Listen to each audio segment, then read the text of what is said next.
এক রাতে কার জীবন কতটা বদলে যেতে পারে, কিভাবে একটি সাধারণ রাত অনেকের জন্য ভয়ঙ্কর হতে পারে।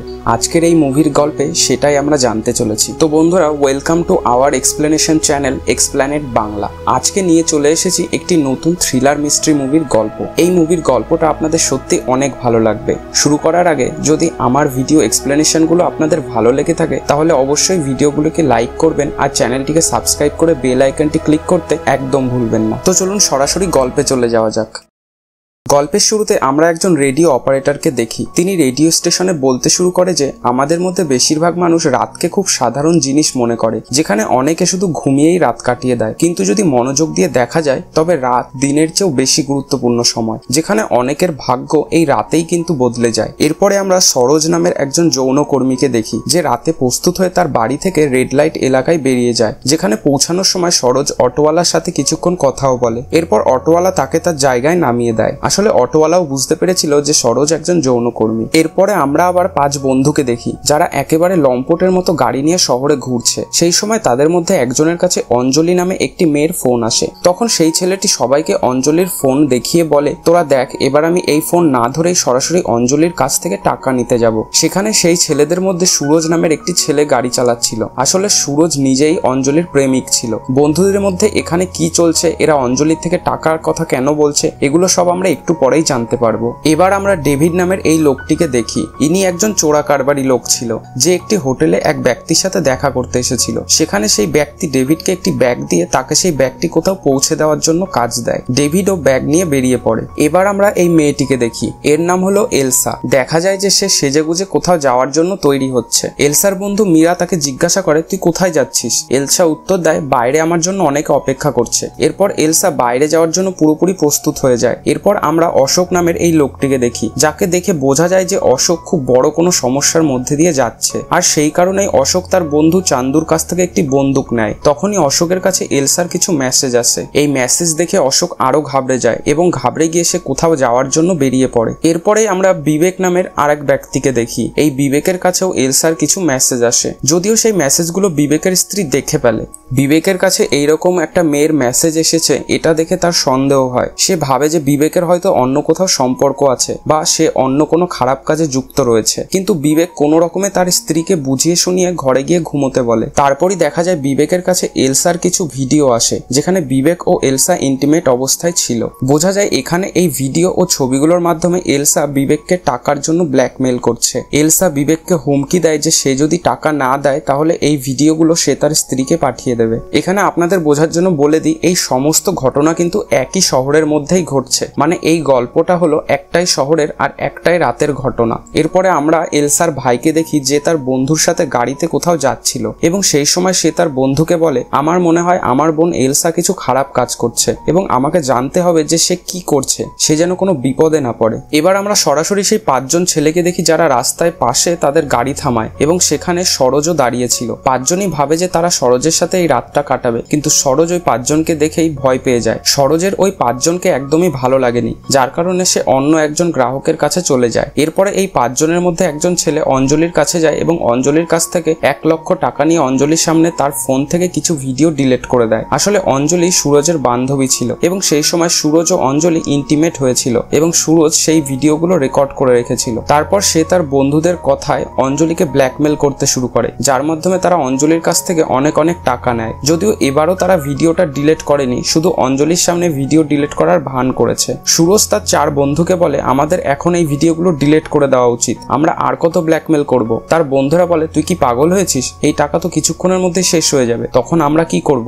আমাদের আবার এই ভিডিওর দরকার পড়বে। এটা শুনে সুরজের ভালো লাগে না। আসলে সে মনে মনে অঞ্জলিকে ভালোবাসে, কিন্তু বন্ধু ও টাকার লোভে পড়ে সে এই ভুল পথে পা বাড়িয়েছে। তখনই এলসা তার গাড়ি নিয়ে সেখানে আসে এবং কিছুক্ষণ এলসার গাড়ি এই 5 জনের গাড়ির পাশে এসে দাঁড়ায়। এরপর এলসা কোনোভাবে তার গাড়ি স্টার্ট করে সেখান থেকে চলে যায়। এরপর এই 5 জনও টাকা নিয়ে কথা বলতে বলতে গাড়ি নিয়ে বেরিয়ে যায়। সেই সময় সুরজ অঞ্জলির কথা ভাবছিল। সে ভাবছিল আমি ওর সাথে কতটা খারাপ কাজ করছি, ভগবান আমাকে কোনোদিনও ক্ষমা করবে না। পরবর্তী দৃশ্যে এই 5 জন একটি দোকানে এসে কিছু জিনিস কেনার জন্য থামে। বন্ধুরা, এখানে দোকানের ভেতরে আমরা অশোককে আর তার বান্ধবী জেসমিনকে দেখি। তারা দুজন একে অপরের সাথে কথা বলছিল। এরপর এই 5 জন কিছু জিনিস কিনে বিল মেটাতে মেটাতে সেখান থেকে চলে যায়। সেখানে 4 জনের মধ্যে 2 জন সময় কাটানোর জন্য অঞ্জলি আর সুরজের সেই ব্যক্তিগত ভিডিও দেখছিল আর মন্তব্য করছিল, ইয়ার এই অঞ্জলি কত হট, তার এইসব কথা বলছিল। তারা এইরকম মন্তব্য করছিল একে অপরের সাথে। ঠিক তখনই তাদের গাড়ির সামনে একটি মেয়ে এসে পড়ে এবং হঠাৎ করে আসার কারণে তাদের গাড়ি তাকে ধাক্কা মেরে দেয়। তারপর যখন তারা বাইরে এসে দেখে তখন দেখা যায় সেই মেয়েটি আর কেউ নয় বরং এলসা, যাকে তারা কিছুক্ষণ আগেই দেখেছিল। ধাক্কার কারণে এলসার মৃত্যু হয় এবং তখনই অশোক সেখানে পৌঁছায়। সে এলসার মৃতদেহ দেখে অবাক হয়ে যায় আর একেবারেই দুঃখিত হয়ে পড়ে। এটা দেখে অশোক তাদের দিকে বন্দুক তাক করে গুলি করতে শুরু করে, যাতে তারা সবাই ভয় পেয়ে সেখান থেকে পালিয়ে যায়। কিন্তু এই ধাক্কার কারণে ওই সুরজের ফোন সেখানেই পড়ে থাকে, যেই ফোনে অঞ্জলি আর সুরজের প্রাইভেট ভিডিওগুলো ছিল। এখন অশোক যেভাবে এলসার মৃতদেহ দেখছিল, এতে বোঝা যায় যে সম্ভবত এলসাই অশোকের গার্লফ্রেন্ড ছিল। আপনারা হয়তো কি ঘটছে, কেন ঘটছে এগুলো নিয়ে ভাবছেন, এক্ষুনি এটা ক্লিয়ার হয়ে যাবে। এরপর আমাদের 1 ঘন্টা আগের ফ্ল্যাশব্যাক দেখানো হয়। এই 5 বন্ধু একটি দোকানে থেমেছিল যেখানে অশোক ও জেসমিন ছিল। আসলে অশোক সেখানে জেসমিনের কাছে সাহায্য চাইতে এসেছিল। অশোক জেসমিনকে বলে যে সে কয়েক মাস ধরে এলসা নামের একটি মেয়ের সাথে সম্পর্কে ছিল, কিন্তু কিছুদিন আগে এলসা তার আসল রূপ দেখাতে শুরু করে। সে তাদের কাটানো মুহূর্তগুলো অর্থাৎ তাদের ব্যক্তিগত মুহূর্তগুলো রেকর্ড করে তাকে ব্ল্যাকমেল করছে এবং বিনিময়ে তার কাছ থেকে অনেক অনেক টাকা চাইছে। অশোক জেসমিনকে এইসব কথা বলছিল কারণ তার টাকার খুব দরকার ছিল, কিন্তু জেসমিনের কাছেও তখন অত টাকা ছিল না। তখনই সেই 5 বন্ধু সেখানে আসে, যাদের অশোক বলে যে দোকান বন্ধ হয়ে গেছে, কিন্তু সেই 5 জন জোর করে দোকানের ভেতরে ঢুকে কিছু ড্রিঙ্কস নিয়ে চলে যায়। এতে অশোকের মাথায় একটা পরিকল্পনা আসে। অশোক জেসমিনকে বলে যে আমরা এখানে দোকান লুটের একটা নাটক করব, তারপর সেই লুটের সমস্ত দায় দিয়ে দেব ওই 5 জনের ওপরে। অশোক বলে আমি লাইট বন্ধ করে দোকান লুট করব এবং টাকা পয়সা কিছু জিনিসপত্র এদিক ওদিকে ছড়িয়ে রাখবো। এর মাধ্যমে হয়তো আমাদের টাকা জোগাড় হয়ে যাবে। এরপরে তুমি পুলিশকে ফোন করে ডেকে আনবে এবং বলবে যে 5 জন একসাথে এসে দোকান লুট করেছে। অশোক চাইছিল দোকান লুটের পুরোপুরি দোষ সেই 5 জনের উপর যাক, কারণ তারা রাতে জোর করে দোকানে ঢুকেছিল এবং তাদের দেখে বাউন্ডুলে লম্পট বলে মনে হচ্ছিল। তাই অশোক চুরি করার কথা ভাবে যে চুরি তো আমি করব, কিন্তু জেসমিন পুলিশকে বলে দেবে যে সেই 5 জন চুরি করেছে। এখানে জেসমিন অনিচ্ছা সত্ত্বেও হ্যাঁ বলতে বাধ্য হয়, কারণ জেসমিন নিজেও অশোককে ভালোবাসত এবং সে তাকে এই সমস্যায় দেখতে পারছিল না। তখনই দোকানের বাইরে গাড়িতে করে এলসা আসে এবং অশোকের কাছে ব্ল্যাকমেল করে টাকা চায়। অশোক এলসাকে মেন হাইওয়েতে গিয়ে দাঁড়াতে বলে। সে এলসাকে বলে আমি সেখানে এসে তোমাকে টাকা দিয়ে দেবো। এখন অশোক দোকানের ভেতরে এসে পরিকল্পনা অনুযায়ী দোকানের টাকা চুরি করে এবং দোকানের জিনিসপত্রও ফেলে দেয়, যাতে মনে হয় যে অনেক লোক একসাথে এসে চুরি করেছে। এর পাশাপাশি সে জেসমিনের হাতেও একটা ছোট ছুরি দিয়ে আঘাত করে দেয়, যাতে সবকিছু স্বাভাবিক মনে হয় এবং এটা যে একটা পরিকল্পনা করে করা এরকম মনে না হয়। এখন এখান থেকে টাকা নিয়ে অশোক হাইওয়ের দিকে রওনা দেয় এবং তখনই মাঝ রাস্তায় অশোকের কাছে এলসার বন্ধু মীরার ফোন আসে, যার কথা থেকে অশোক জানতে পারে যে এলসা অশোক ছাড়াও অন্য কোনো ছেলেকে ব্ল্যাকমেল করছে। আর এখানে সেই ছেলেটাই হলো বিবেক, যাকে মুভির শুরুতে দেখানো হয়েছে। অশোক হাইওয়েতে সেই জায়গায় পৌঁছায় যেখানে রাস্তার অন্য পাশে এলসা তার জন্য অপেক্ষা করছিল। এখানে এলসা যখনই রাস্তা পার হয়ে অশোকের কাছে আসতে শুরু করে তখনই মাঝ রাস্তায় সুরজের গাড়ি এলসাকে ধাক্কা মারে এবং এলসার মৃত্যু হয়, যেই ঘটনাটা আমরা একটু আগেই দেখলাম। বন্ধুরা, এই মুভিটিতে অনেক বেশি ফ্ল্যাশব্যাকের কাহিনী দেখানো হবে, তবে চিন্তা নেই, আমি আপনাদের সবকিছু খুব ভালোভাবে বুঝিয়ে দেব। আসলে এই সমস্ত গল্প মুভির রাইটার অসাধারণভাবে একে অপরের সাথে যুক্ত করে দিয়েছে, যা মুভির শেষে আপনারা বুঝতে পারবেন। এই গল্পটি আবার ফ্ল্যাশব্যাকে যায় এবং এবার আমরা দেখতে পাই যে 2 ঘন্টা আগে কি ঘটনা ঘটেছিল। আসলে 2 ঘন্টা আগে বিবেক এলসার সাথে দেখা করতে এসেছিল, যেখানে বিবেক এলসাকে বাইরে ডেকে বলে দেখো আমি তোমাকে আগেও বলেছি যখন আমি বাড়িতে থাকি তখন তুমি আমাকে ওই ভিডিওগুলো পাঠাবে না, আমি তো তোমাকে বলেছি তোমার সব টাকা আমি দিয়ে দেবো, আমার উপর ভরসা রাখো। তখন এলসা বলে ঠিক আছে আমি আর এমন করব না। এরপরে বিবেক এলসাকে তার সাথে যেতে বলে এবং এলসাও বাড়ি থেকে জিনিসপত্র নিয়ে বিবেকের গাড়িতে করে চলে যায়। কিন্তু বন্ধুরা, এলসার ভাইও এই সব ঘটনা দেখে ফেলে এবং সে এলসাকে থামানোর চেষ্টা করে, কিন্তু এলসা এখানে থামে না। তারপর এলসার ভাই যখন এই বিষয়ে তার স্ত্রীর সাথে কথা বলে তখন তার স্ত্রী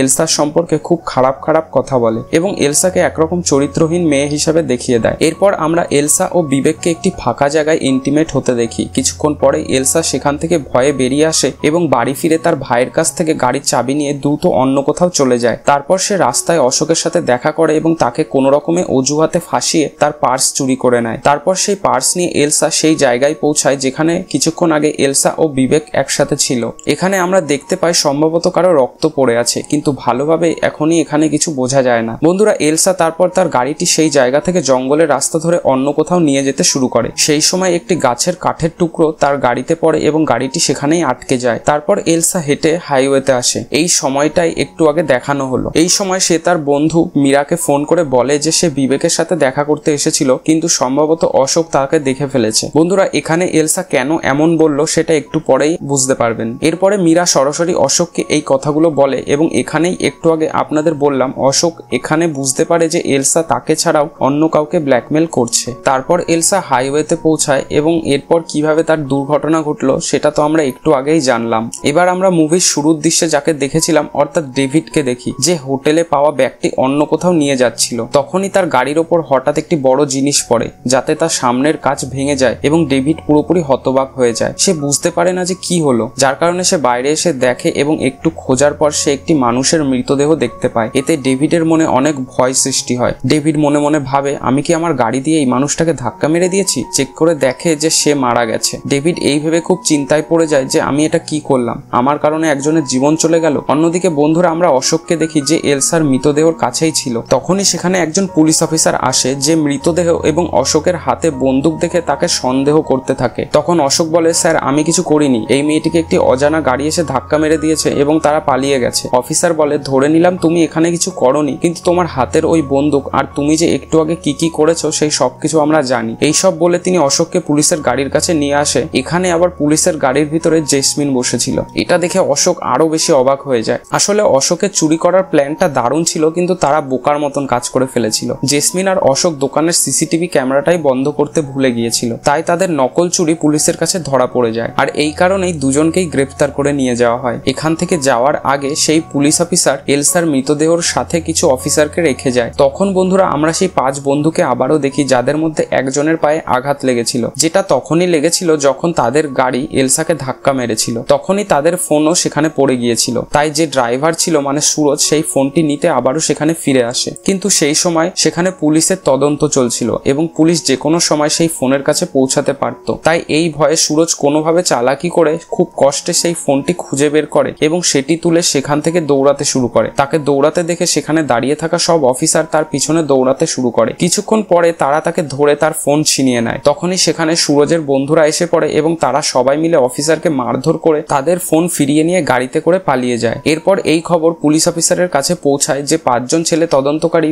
অফিসারদের মেরে হাইওয়ের দিকে পালিয়ে গেছে। তারপরের দৃশ্যে আমরা ডেভিডকে দেখি যে সেই লোকটির মৃতদেহটি একটি প্লাস্টিকে মুড়ে তার গাড়ির পেছনে রাখে। তখনই সেখানে পুলিশ এসে পৌঁছায় এবং তারা ডেভিডের গাড়ির দুর্ঘটনার মতো অবস্থা দেখে বুঝতে পারে যে এখানেও হয়তো কিছু গড়বড় হয়েছে। যেহেতু গাড়ির পেছন থেকে রক্ত পড়ছিল তাই পুলিশ সেটা খুলে দেখে। খুলে তারা তো এটা দেখে অবাক, একটি মানুষের মৃতদেহ। এখানে একটা দারুণ টুইস্ট দেখা যায়, এই মৃতদেহটি আর কেউ নয় বরং বিবেকের ছিল। এই সব ঘটনাগুলো কিভাবে ঘটলো, বিবেক কখন মারা গেল, এই সব কিছু একটু পরেই আপনারা জানতে পারবেন। এরপর অফিসাররা ডেভিডকেও গ্রেফতার করে, যদিও ডেভিড বারবার করে বলছিল যে সে এটা করেনি। এই দেহটি কোথা থেকে তার গাড়ির সামনে এসে পড়েছিল সে জানে না এবং সে ভীষণ ভয় পেয়েছিল, তাই সে এটিকে গাড়িতে রেখেছিল। কিন্তু ডেভিডের কাছে তার কথার কোনো প্রমাণ ছিল না, যার কারণে তাকেও পুলিশরা গ্রেফতার করে নেয়। বন্ধুরা, এখন ডেভিডও অশোক ও জেসমিনের সাথে পুলিশের গাড়িতেই বসেছিল। এখান থেকে গল্পটি সরাসরি ফ্ল্যাশব্যাকে যায়, যেখানে আমরা দেখি যে বিবেক এলসাকে তুলে কোথাও নিয়ে যায়। সেখানে বিবেক ও এলসা ইন্টিমেট হয় এবং এই সময় বিবেক এলসাকে মারার চেষ্টা করে, কারণ এলসা বারবার টাকা চেয়ে বিবেককে বিরক্ত করছিল।